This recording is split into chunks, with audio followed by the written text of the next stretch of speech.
Good morning, everybody. Thank you for joining me today. With us this morning is State Assemblymember David Alvarez, our Deputy Chief Operating Officer Chris McFadden, Todd Snyder, who is our Director of their city's Stormwater Department, and we're also joined by the Director of Government Affairs, Walt Bishop.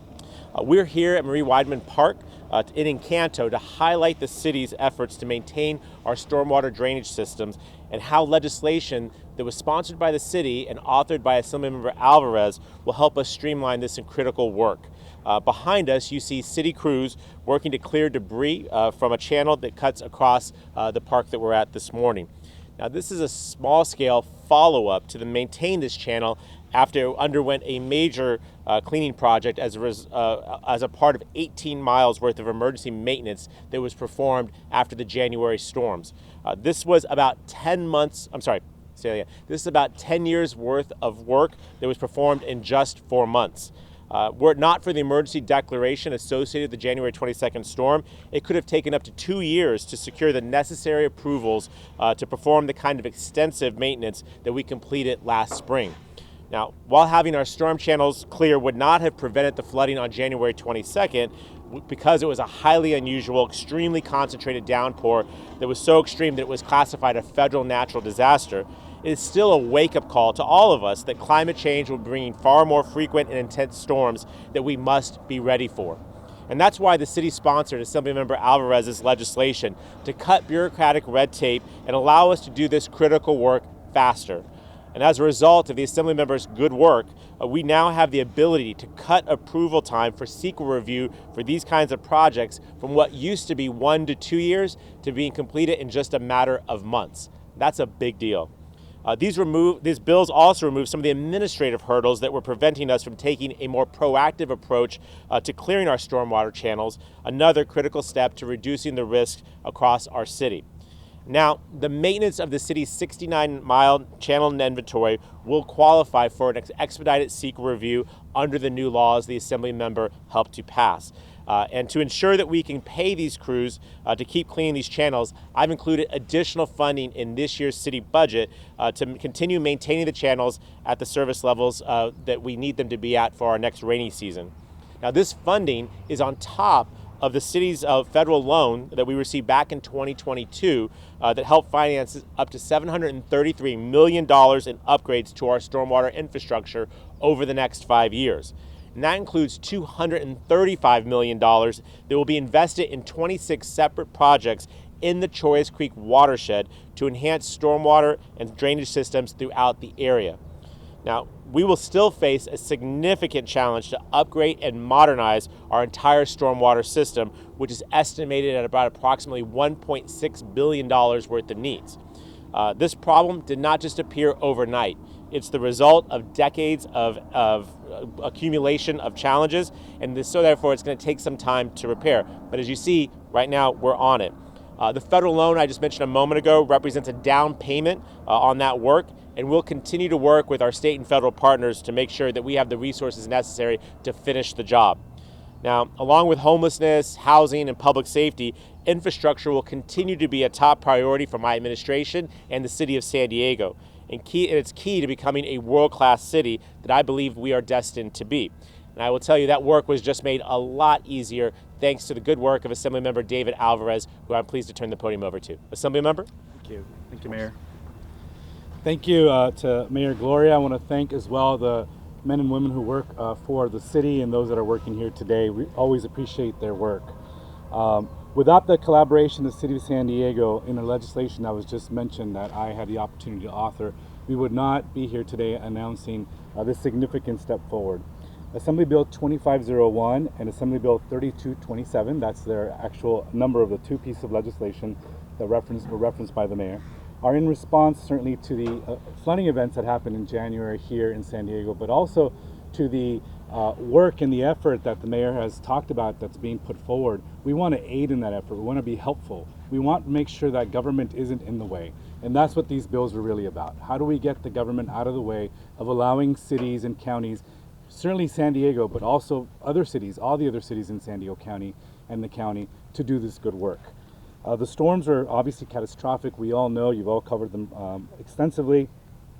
And they were in areas that I used to represent as a city council member. In fact, I represented communities for 8 years, and I chaired the community of the environment, where that is where we started to see some of these hurdles, some of these impediments, some of these things that government has put in the way to allow this type of work to happen. And what we've been able to do with these two pieces of legislation is we've made sure that as the city goes forward and they want to do the work of cleaning out these channels, that government doesn't get in the way.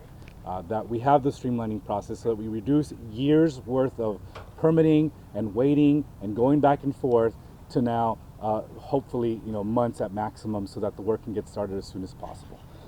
So this is very, very complex work that needs to be done. We want to make sure the tools are there for the city to do that so that we can avoid any future damage. Assembly Bill 2501 aligns with all the local water boards authority that other state agencies already have.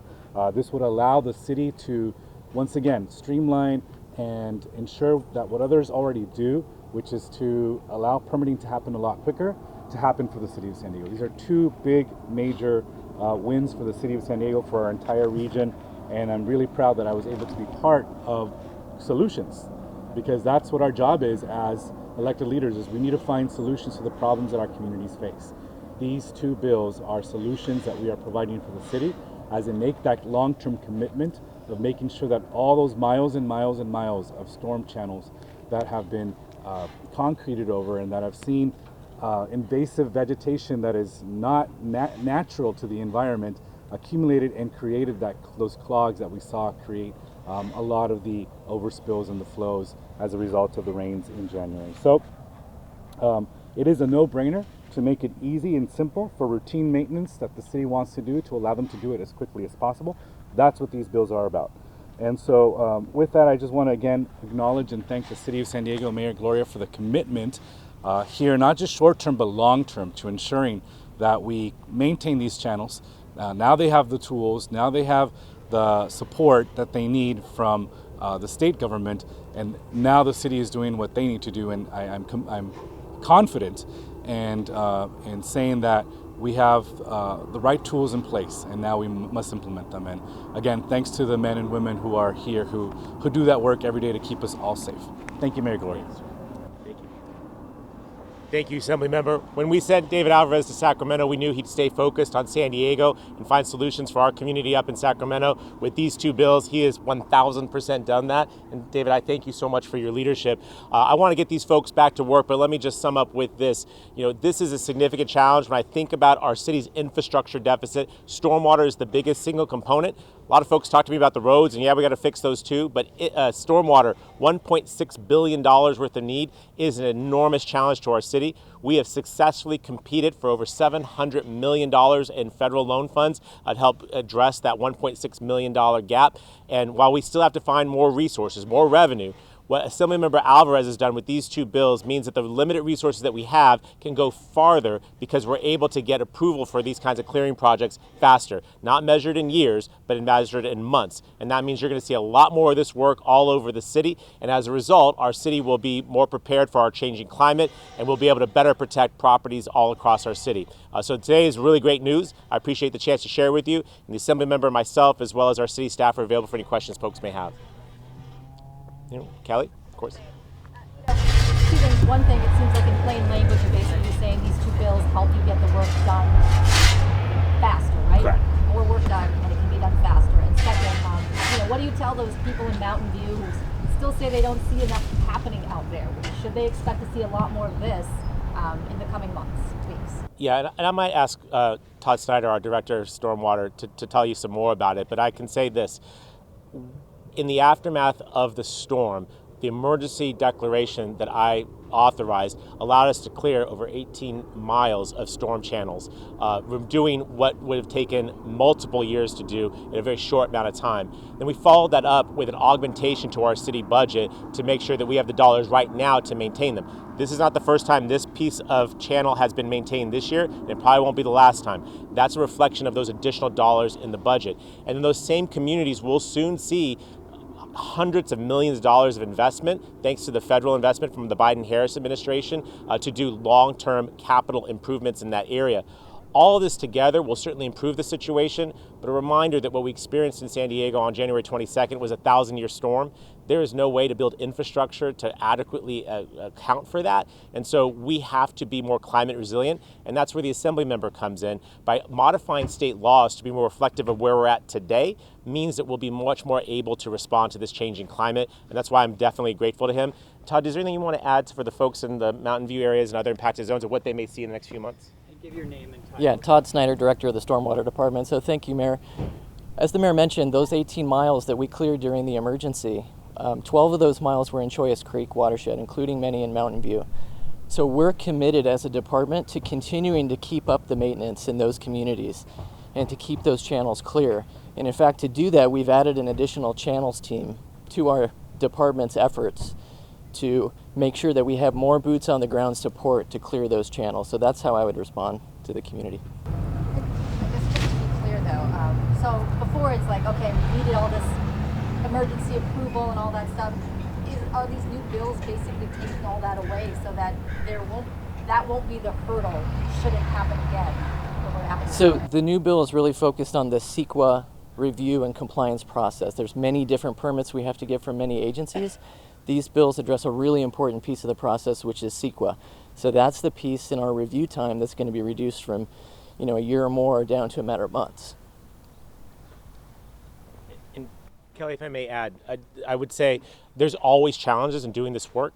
Sometimes some of this, the clogged channels are on private property, and that limits our ability to get compliance. We can work on it, but it adds a level of complexity. I would tell you the biggest challenge that I see is resources. We're talking about tackling a $1.6 billion problem with a fraction of those dollars from our federal partners. City is exploring, as you probably well know, revenue options to try and resource these professionals to do what they do best. But what Assemblymember Alvarez has done is take a huge stumbling block out of our way. And again, something that was previously take us years will now take us months. That's what David Alvarez has accomplished for us, and that will undoubtedly help do this. In a situation where resources are the biggest challenge, time is money. And so when David Alvarez makes it faster to make this occur, we're saving money, and therefore we're able to do more investments in the community. With more revenue, we'll be able to actually do even more because of David, and that's why we're here celebrating this success right now.